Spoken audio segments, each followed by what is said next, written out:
Okay, hold on 1 more minute and then we'll kick off.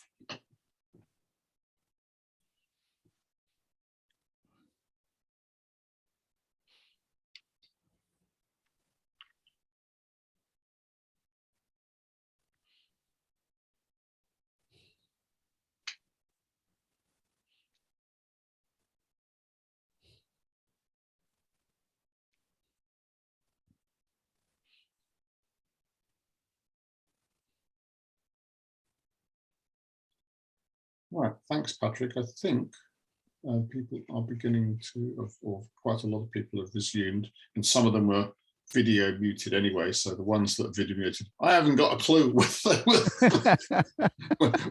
when they came back or anyway. So I think we should resume.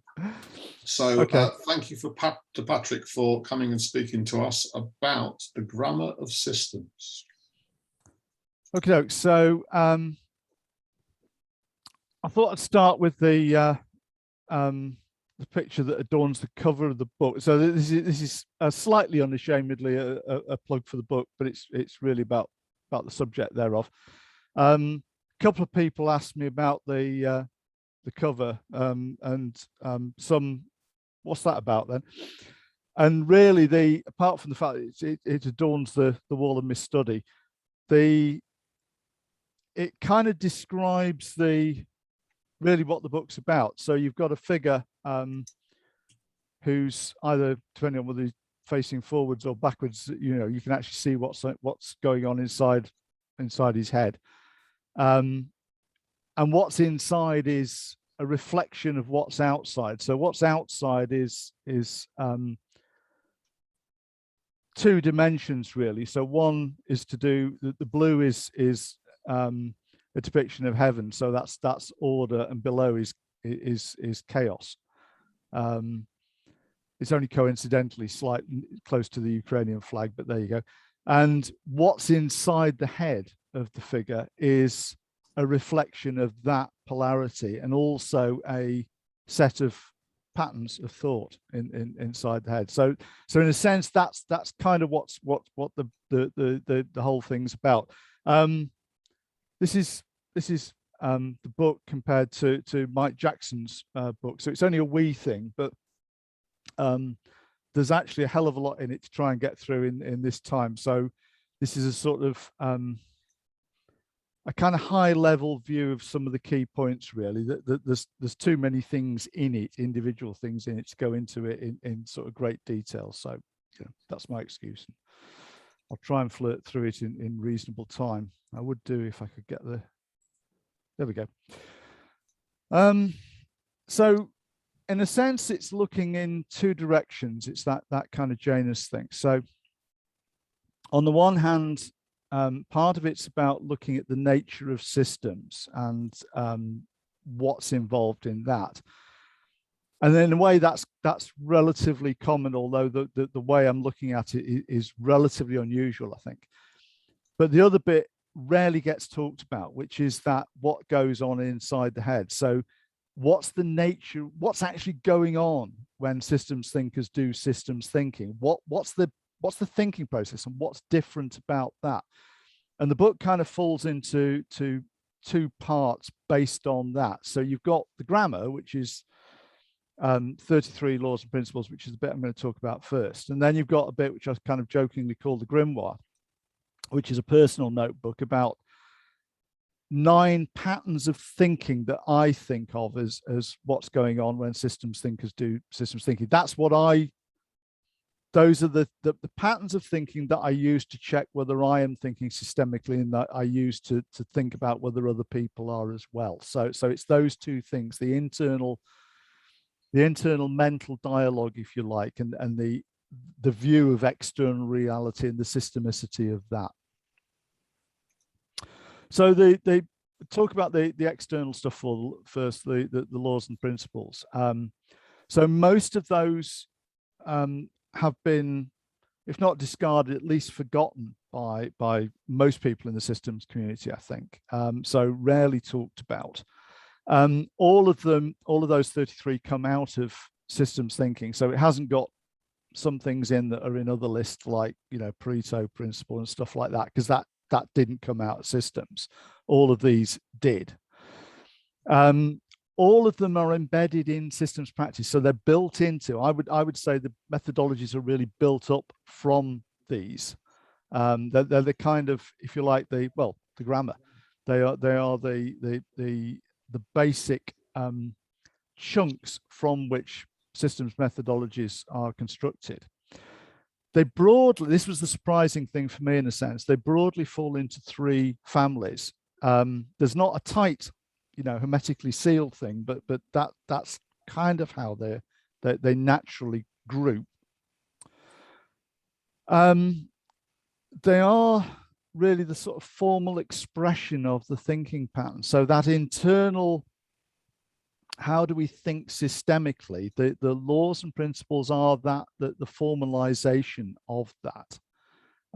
So there are things in the thinking patterns that don't get formalized, if you like, and some of the most important things are not formalized.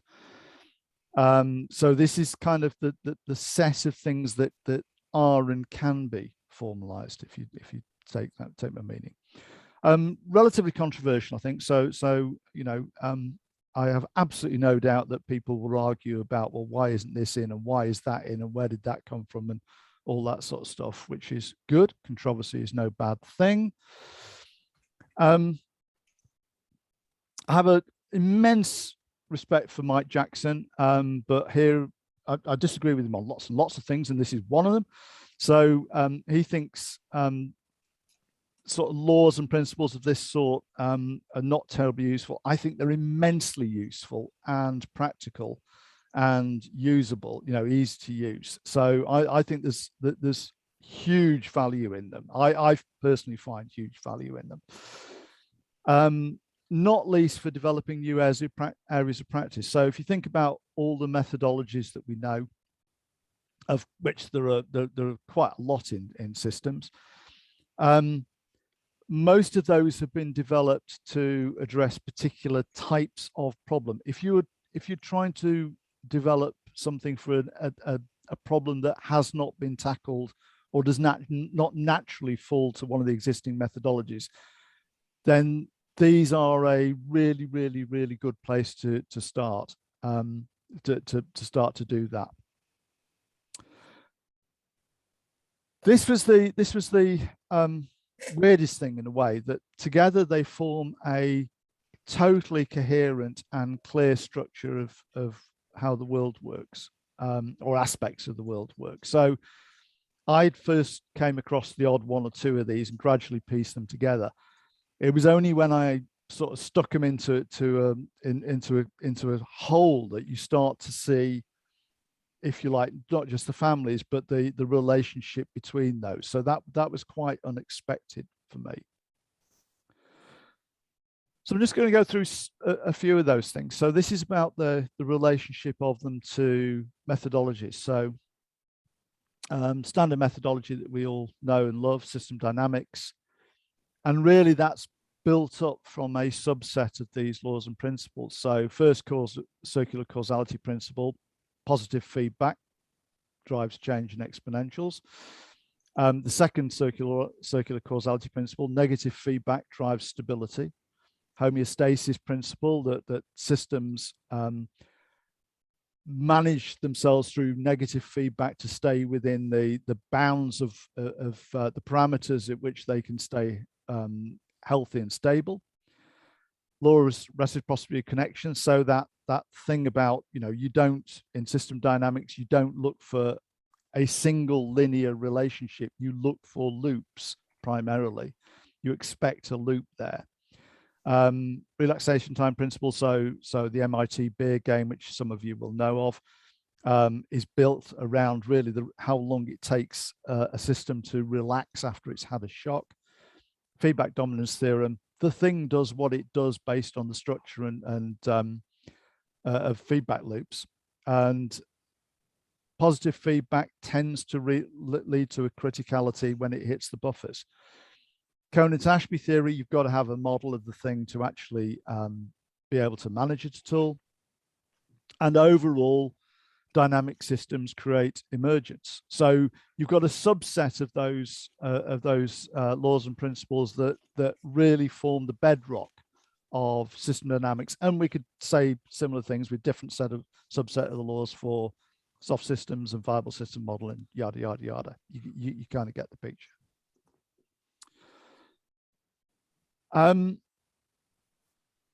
Looked at as the three kind of families, the story that kind of emerged from them is this between the balance of order and chaos across those three areas.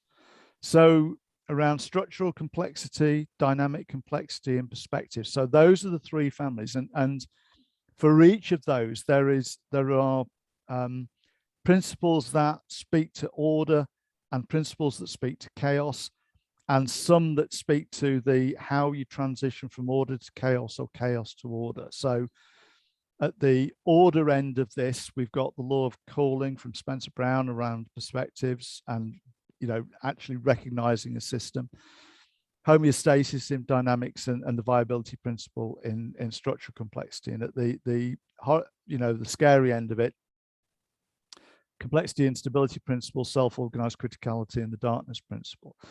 So they speak about that basic relationship between order and chaos.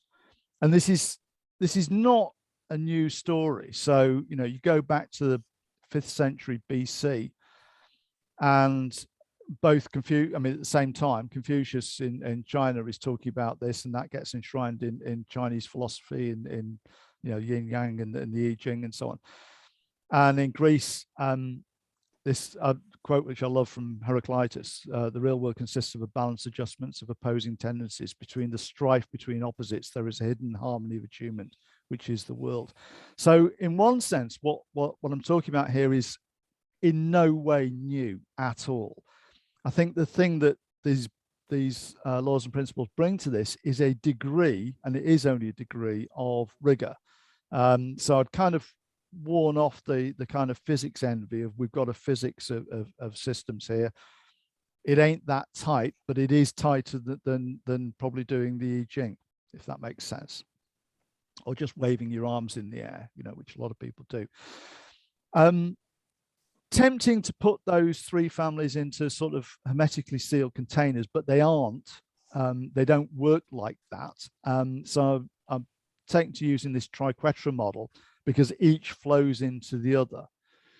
So on the perspective family, starting with law of calling at the sort of the order end, and going round to darkness, and then back towards order with Conan-Ashby theorem, our ability to understand something depends on having models and being able to get a grip on it like that. In structural complexity, starting with law of requisite variety and running round to the viability principle. Most of those actually are derivations of Ashby's law of requisite variety, so that there is there's not just a kind of familial similarity there. There's actually descent. They are literally of the same family. And in dynamic complexity, again, that relation built around what we tend to think of as system dynamics set, but actually it's older than system dynamics. So system dynamics was built from this stuff rather than the other way around. So these, although they fall into families, they do run into one another. So it's not that these are so Conan-Ashby, very, very close, obviously, to the law of requisite variety. So the perspectival thing runs into the structural quite smoothly, and the steady state principle runs into law of calling, and so on and so forth, and viability principle runs into homeostasis. At the boundaries, these are very, very close to one another, I think it helps to think about it in that way rather than as discrete groups. So partly what I'm trying to do is to get across this fluidity of thinking and the the need to look at the relationships between ideas far, far more than we sometimes do. Just want to talk a little bit about their utility, since this does come up. Just a few examples. So we do a lot of work in pharmaceutical sector. The cost of developing new drugs doubles every 9 years, and it has done since the 1950s. So this is an exponential. And the obvious place from a law's point of view is to look at the first circular causality principle. Positive feedback drives exponential change. If you've got exponential change, then start looking for the positive feedback loop that's driving it, because that's what's behind it. If you want to, if you want to deal with to do something about that doubling cost, that's the place to start looking.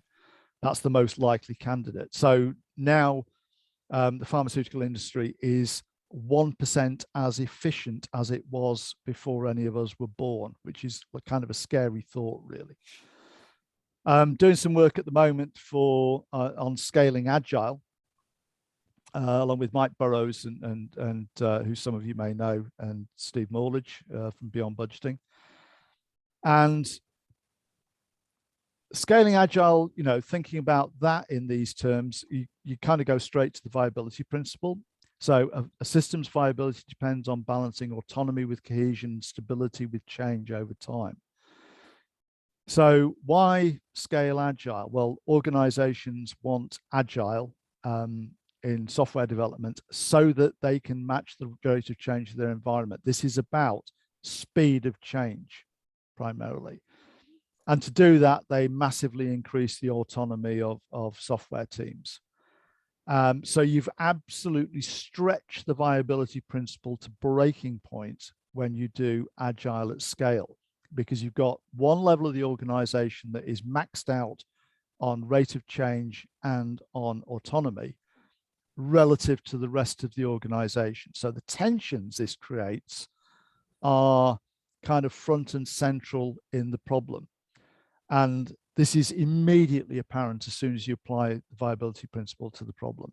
So it tends to get tackled as sort of as a behavioral issue, but really, really it's not. It is this. This is what's behind it.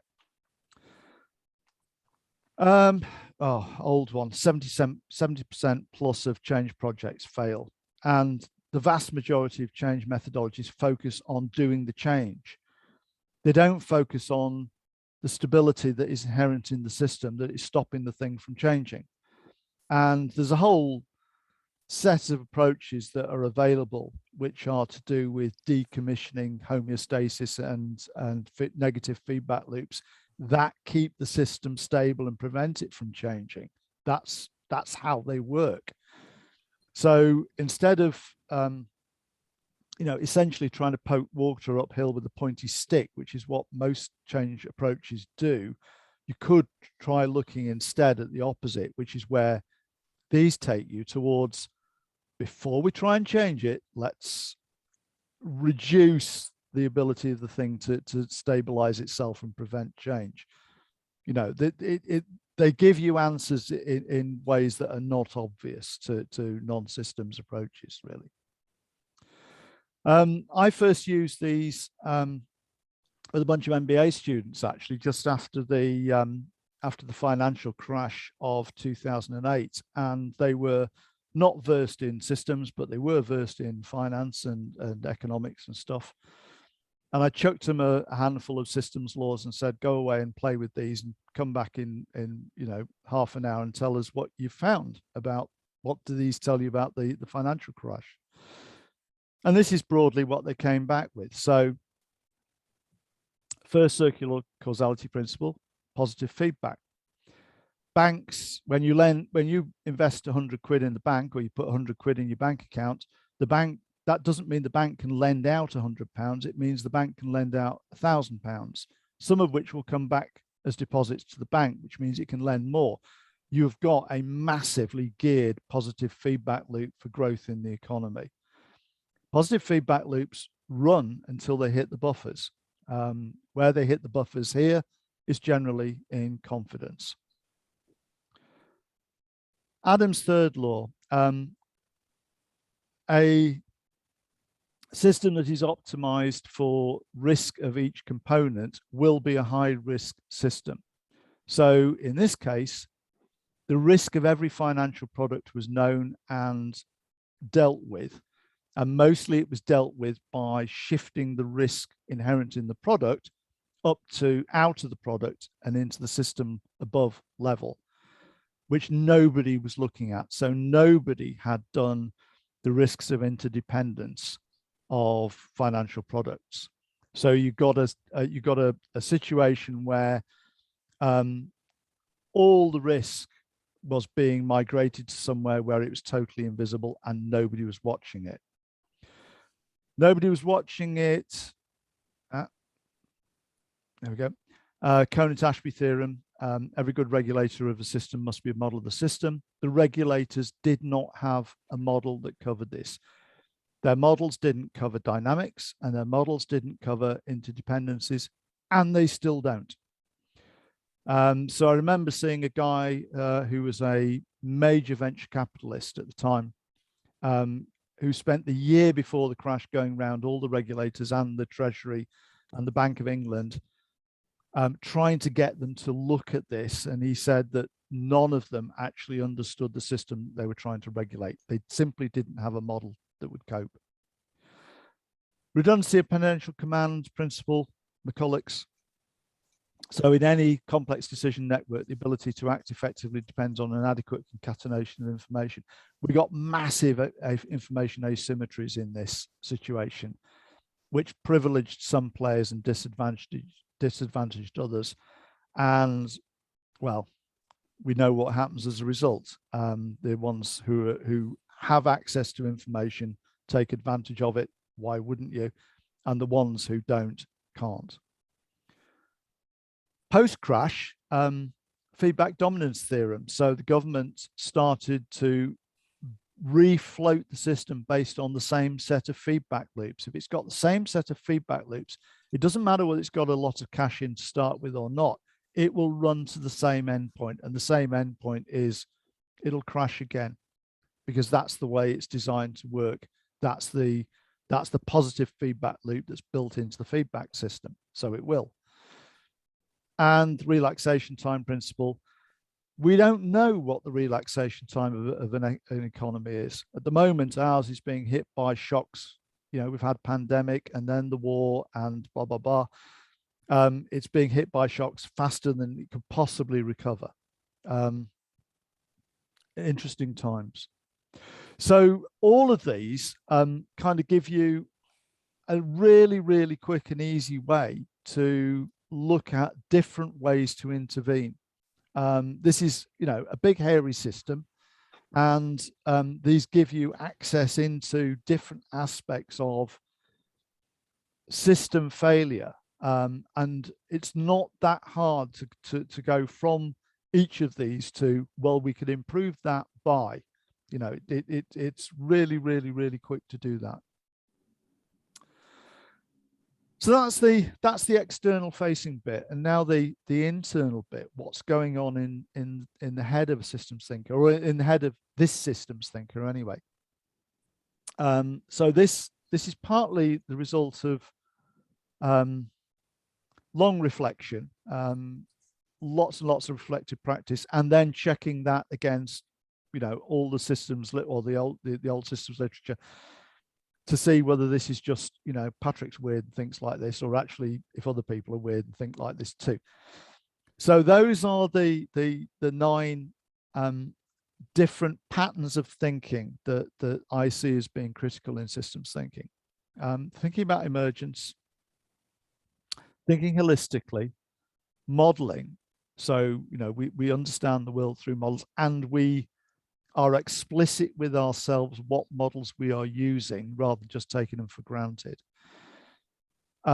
Understanding boundaries as part of that modeling process, and as an observation of the world, and like what Roger said in the last talk about that whole, you know, when he had his this is not a painting picture up early on.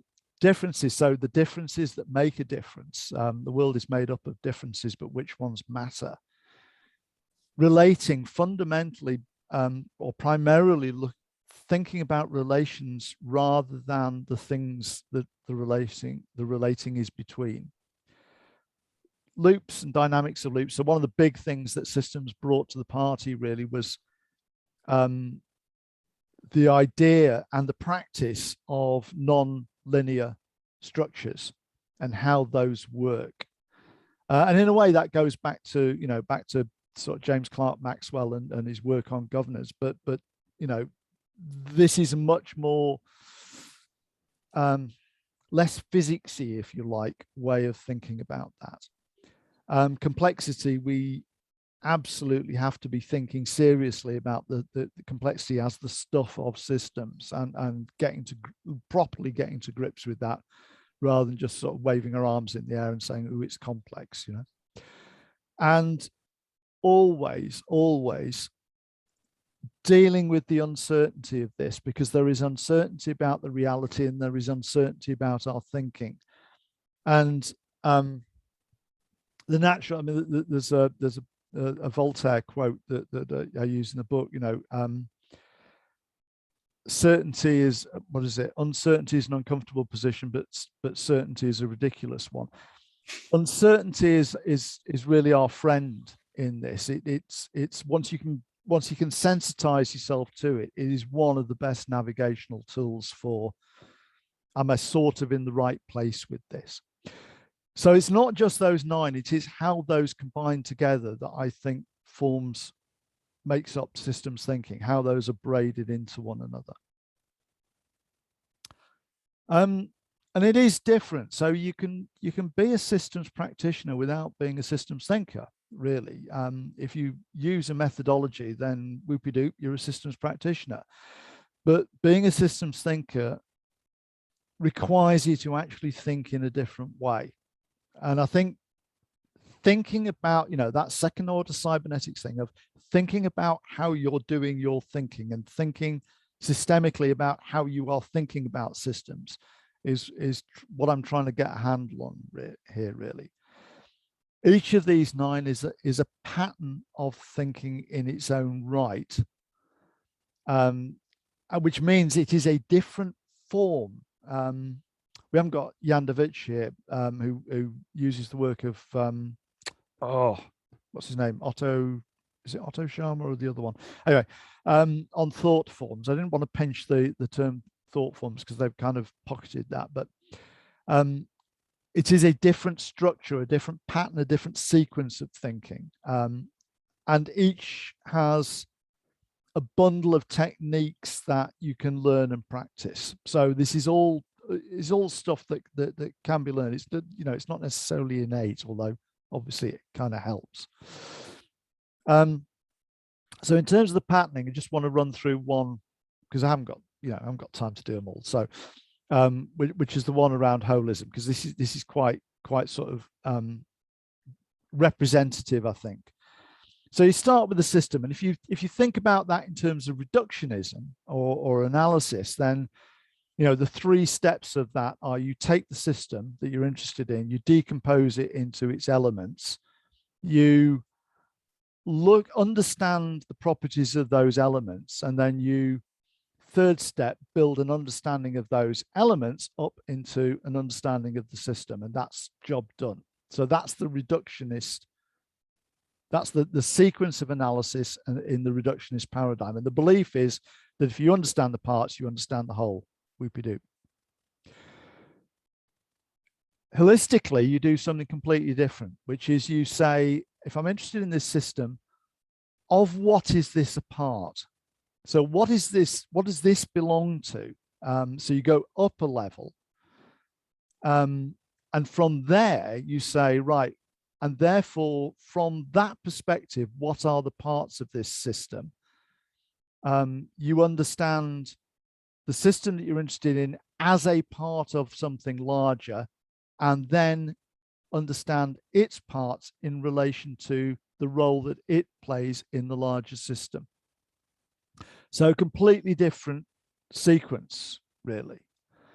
And it gives you completely different outcomes. So if you say, well, actually, this system is part of a different system. So, if I'm talking about going to the pub, do I see the pub system as part of a social system, or do I see it as part of an economic system?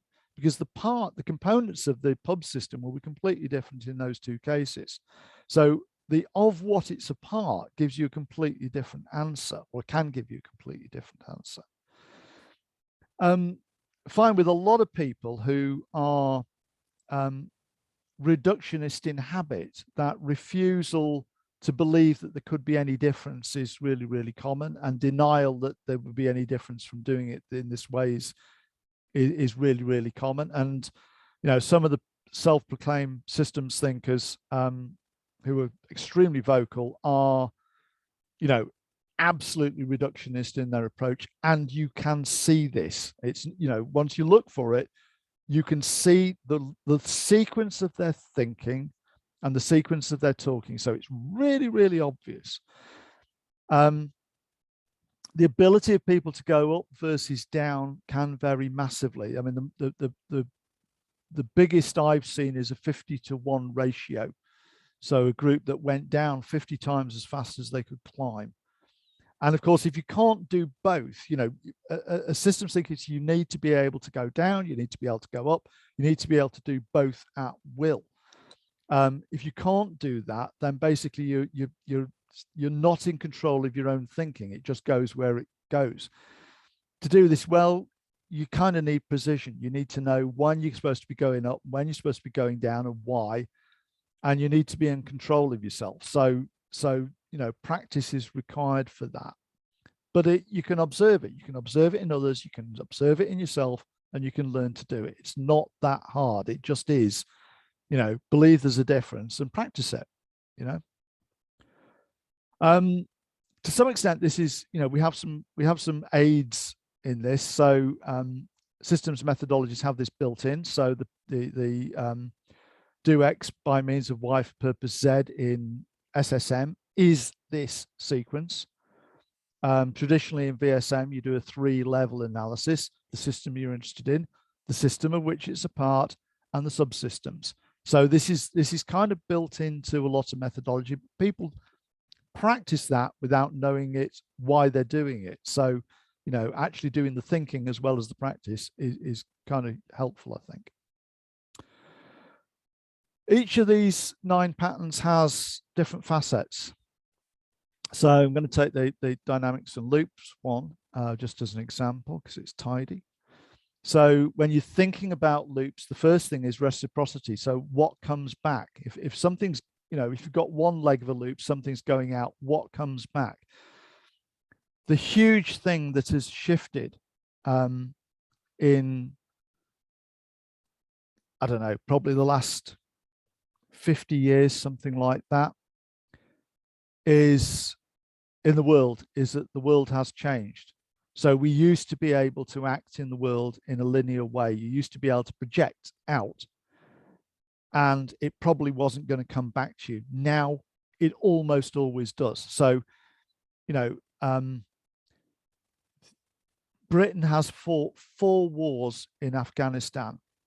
For the first 3, we went to Afghanistan and fought a war, and there was no chance realistically that that was going to come back to Britain. You know, you could project power out into the world and nothing was going to come back reciprocally. That is no longer the case. So because of the way the world is now, reciprocity is everywhere, and it comes back, and it comes back fast. Yeah. So part of the reason that systems thinking is now more popular and the need for it is more understood is because of this. That circular causality is very, very, very much more obvious for people. Second thing to think about in dynamics of loop is this: when you close a loop, what it creates a system. That closed loop forms a boundary, and it has created a dynamic with an emergent property. It is a system. So when you close a loop, what is the system that gets called into existence? What is that? And of course, this is happening all the time. Loops are, we tend to think of them as dynamic and therefore changey, but of course, they are the engine of stability. The thing about loops is they go round and again and again and again. They are the engine of memory, of persistence in people, in organizations. And, you know, people talk about organizations as if they are just composed of the people, but, you know, we've seen organizations where they do the same, they've done the same repeating pattern for 200 years and they just keep doing it. You know, we know an organization where for 200 years they had 2 strategies and they alternated between them. This is a recurring pattern. It is a loop. So, you know, what is going on in terms of the continuity of this? And conversely, becoming is also a feature of loops. So where is self-organization actively at work in the system?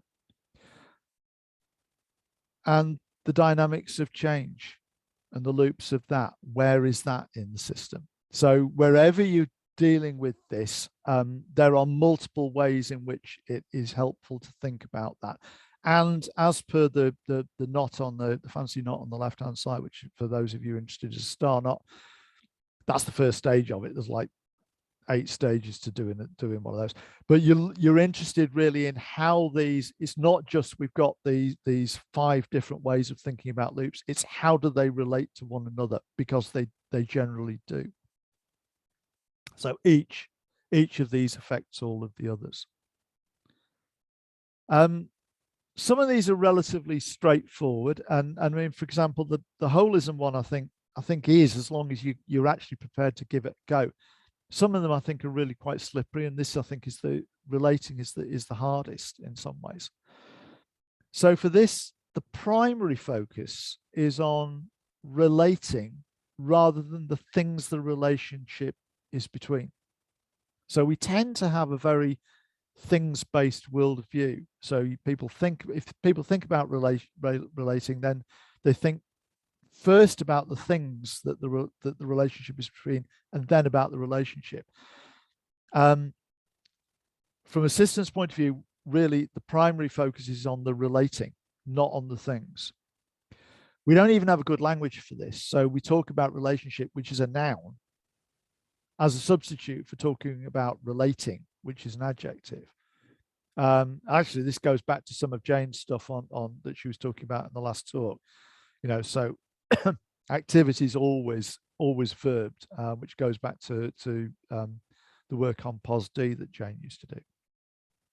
So we don't have good language for this, and the language actually corrupts how we think about it, and this is really, really difficult to keep a hold on, I find, for most people. Lots and lots of slippage, unconscious slippage. So just one example in VSM. The connections in VSM are complexity balances. And we tend to move from thinking about them as complexity balances to thinking about them as relating, to thinking about them as a relationship, to thinking about the activities at the end of the relationship, to then think about the subsystem that holds that activity. So people talk about VSM in terms of systems 1, 2, 3, 4, 5, which are the subsystems that hold the relating. And then they'll go to the organizational entity. So, oh, well, you know, this department is system 3, for example. And that's a long, long way from where we started on thinking about this as sets of complexity balances and tensions. And this is because we tend to do things rather than relating, this is a really, really, really treacherous slope to slip down. It's quite difficult to kind of get back from it. And it's really, really insidious because it's so much easier to talk about things than it is to talk about relationships. But if we want to get at this stuff, it is looking at those loops, at the dynamics, about the relating, about the, you know, all that kind of stuff. And then we've got interconnections between all these 9. So, you know, differences create boundaries which create difference. And the thing on the right-hand side is Spencer Brown's The Cross or the Mark, which is around that boundary and difference, and them being essentially the same thing but completely different to one another. As I've said, closing a loop creates a boundary, which creates a difference, and the loop maintains the boundary and the difference through time. So this is Ouroboros, the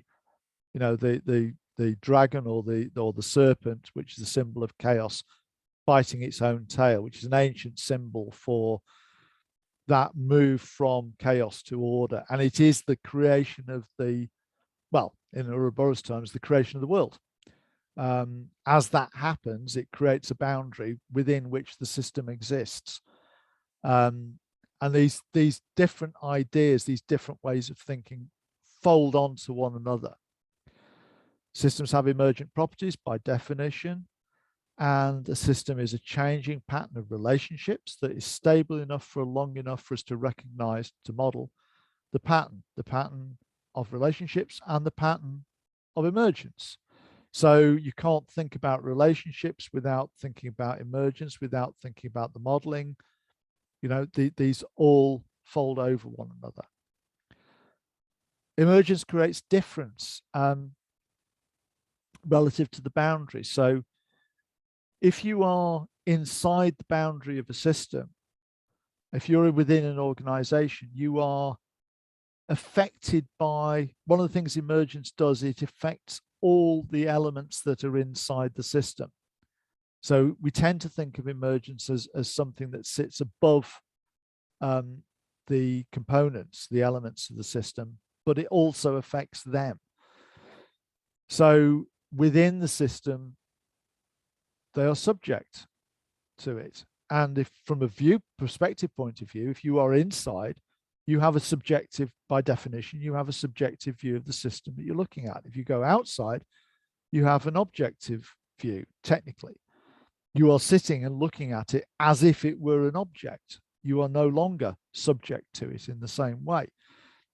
For systems practitioners, of course, this is massive, because if we want to actually make a difference, generally speaking, you have to be able to operate, have agency inside, and you have to have some objectivity. So the ability to travel smoothly across the boundary from inside to outside to inside to outside is absolutely critical here. And it has to do with boundary, difference, emergence, all at the same time. So the loop is stability of the system. The boundary is the recognition of a stable pattern of relationships, and how that is reinforced through time is the running of that loop. So again, you can't think about any of these independently of the others. And getting the feeling of how those relate to one another, I think, is really what I'm trying to point towards on this. I mentioned the Causality thing several times, but really it is this, that it's the connection between the external, how we think about the world, and the internal, that's the kind of critical, the internal view of this, that's the critical thing. So the commonly used quote, Causality, a map is not the territory it represents. What a lot of people miss out is what follows. But if correct, it has a similar structure to the territory, which accounts for its usefulness. So it is this correspondence between the external reality and the internal understanding of that is the critical thing. And it is the joining together. So from my perspective with this work, the laws and principles speak to the external reality. The thinking patterns speak to the internal understanding of that. But those two have to correspond. Otherwise, we're lost, essentially. And that lack of connectivity, I think is extremely common. So Causality errors are massively common in systems thinkers as well as others. And I think that's pretty much me done. I don't know how we're doing on time, Tone. 6 minutes, Patrick, but I think this one may stray into the post-formal chat time, I suspect. So I didn't pick up any. Obviously, I couldn't see the chats, so I don't know if there are any questions in there. But there's loads. Well, fire off. I'm not going to go reading them. Just stick your hands up and go. Who would like to stick a hand up first? Nobody. Well, I'll go get a beer then. Has anyone got a hand up? I'm just going to have a look. I have. Gavin. Can you hear me? Is my mic working? Yeah. And you're not playing your guitar for once. Hey, magic. No, that was one time you busted me. I was behind on my practice. Thanks for that. It's really interesting. Bit of a stampede, but there you go. I have a copy on order, and I've been playing with the Lords for a little while, as you know. I have a couple of questions, really. They're kind of both about experience, really. That thing you talked about, going across the boundary and trying to be both subjective and objective as a practitioner. Just today, I sat there for about half an hour with my head in my hands thinking, the bloody hell do I do now? And I think it's because of that, because at one point on Thursday, I was outside, Monday, I was inside and crossing over. So it's a bit, I suppose, like wood for trees. Yeah. And it can be quite hard. So most of the way I kind of claw my way out intuitively or by accident. Do you have any like practical advice or experience you can share? Leap about like a gazelle, Gavin. How to that would be the way to do it. Yeah, that's fine. Effortlessly, you know, all that sort of stuff. Gracefully. Well, I just tend to fall in a hole and then leap elegantly into the side of the hole like that. Oh, well, don't do that. Yeah, don't do that. Yeah. No, I mean, I think obviously the start point is it's a bit like the holism thing, you know? So several bits of this about navigation, you know? So for the holism, you need to be able to go up, you need to be able to go down, you need to be able to do one roughly as well as the other in order to be able to have any judgment at all. Because if you can't do that, you can't, you know, you've got no control. And then the next thing is, where did I ought to be here? And it's the same with the boundaries inside outside thing, you know. You should be consciously going, am I in, am I out, and where should I be now? And as a rough heuristic, I mean, it's not foolproof, but I mean, rough heuristics aren't foolproof, are they? You know, if you're in a bind, whether you're outside or inside, if you're in a bind, go to the other place, see what it looks like from there, and then go back again. But to be able to do that, like with the holism thing, you actually have to be able to move. You know, you have to be able to go from one to the other. And as you go from, you know, as you cross a boundary, everything changes. So the logic changes, the emotions change, the everything changes, the behavior changes, you know, you are not the same person at work as you are at home, you know, and that's which is kind of the point, isn't it? You know. Patrick, can I pick up something that it's sort of related to what Gavin said, but it's actually one from Martin Reynolds in the chat about this coupling between systematic and systemic thinking and practice. Systematic often getting a bad press, but how do you see that sort of relating to, you know, thinking about the laws and doing things systematically whilst thinking systemically, maybe?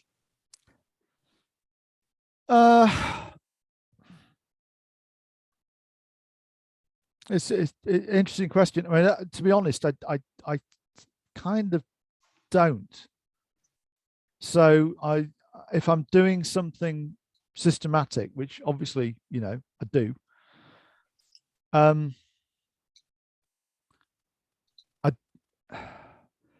you kind of have to put yourself in a different gear, or I do anyway. So if I'm doing something systematic, if I'm thinking about it systemically, I can't let that stop me doing the systematic thing. Or if unless systemically it's the wrong thing to do, and then you say, right, no, stop doing that. But the kind of trite answer is that you think systemically, and then you may act systemically or you may act systematically. But you kind of didn't ought to be just going on to systematic autopilot. Mm-hmm. Yeah. Okay, thank you. Robin has a raised hand. Thank you. Yeah, slightly oddball question, but Patrick, when you're writing and publishing a book, do you consider the systemic laws in doing so? Yes. So yeah, very, very, very, very, very, very, very, in this case, very much so. So normally if I'm writing anything, or if I'm doing a presentation or anything like that, I would normally, part of the job as a practitioner is to take a plate of spaghetti and turn it into a linear story for people, because you're presenting something, or you're telling you're writing a book or a paper or whatever for people who are going to read it or hear it in a linear fashion. So it pays massive. As a consultant, that you're doing that all the time. You're doing the this is a tangly mess, but actually you start here and bob bob bob bob bob bob bob. So you're doing that translation from non-linear to linear, and you pick the best linear path through you can. This time deliberately did not do that. So I wanted the writing to be as intertwined as I think the thinking is and should be. So if you're reading it and you find it confusing, tough, mate. Okay, it was intentional. Ian, you've got Does that answer your question? Yep, perfect. Thank you very much. Thank you. Ian, I think you might get the last question, mate. All right, well, let's try and make it an interesting one then. So totally buy the internal, external thing, objective reality, subjective perceptions, all that stuff, all good. Where does group psychology and group think and group dynamics fit in? Well, all of that, doesn't it? So, and how do you influence them systematically? I think this is the scariest bit. I really do. So, if you think about the example that I gave of an organization that's run the same strategy for 200 years, or same two strategies, and they alternate from one to the other. And I was talking to a mate of mine who's works in international development, and the other day, and they, oh God, what was the periodicity? Was it 5 years or 7 years? Whatever it was, every 5 or 7 years, they flip from centralized to decentralized or backwards in terms of structure. And he had that. So we've been talking about this whole, loops and cyclicality and blah, blah, blah, blah, blah. And he went and did, hang on, we do that. We do this thing. And he went and looked at his diary and said, the last one was whatever it was, 5 years ago, less 3 months. Ugh. Went to his fellow directors and said, I think there's a decentralization restructure coming down the track. And they said, nah, I haven't heard a word. 2 months later, message comes down. Right. So the point is, if you've got an organization that runs those patterns and runs them for longer than anybody's been alive, are the people thinking the system, or the system thinking the people? That's a very good question. Right. So we all love, to think free will and yada, yada, yada, yada, yada. And we've all got it, except mostly we kind of don't. We don't exercise it. Mostly we just we sit inside the system. We are subject to the emergent properties of that system. We think what is thought there, we feel what is felt there. there is a whole way of being that makes sense in that world. Totally agree. That is groupthink. Boom, done. Yeah, You know, absolutely. And culture drives that entire organizational development thing. But even if you're aware, even if you're aware of it, sorry, even if you're aware of it, and people around you are aware of it, what can you do to change it? Well, you can. I mean, obviously, being aware of it is the first step, isn't it? But I mean, if you think about the MIT beer game, right? So they run it with thousands of people, and always the same results.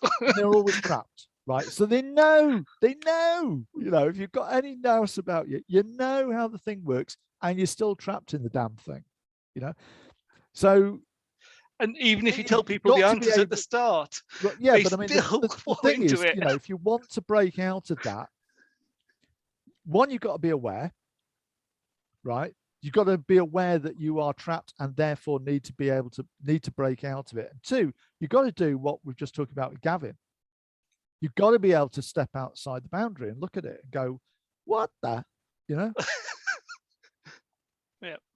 And it's life-saving. It's absolutely life-saving. I mean, we've had people in SCiO, no names, no pack drill, but I mean, people have said to me in the past, I'd have gone mad if you think SCiO's, the place to stop you going mad, God help you. But I would have gone mad at work if I hadn't had this to come to, because that's a shift. You're expected to think differently somewhere else, and therefore, and the key really is having. If you've got two centers to move between, so if you've got a stable situation where you think and feel one thing, and then you've got a different one where you think and feel something different, that enables you to move between two places. And once you've got that, you can start to understand what the space in between is like, and that gives you the freedom to move. That gives you the freedom to maneuver. If you've only got one world, you're stuffed. Patrick, thank you. I'm going to just bring this part of the meeting to a formal close and thank Patrick, Roger, and Jane for their presentations, and everyone else for their comments, chat, questions, and discussion.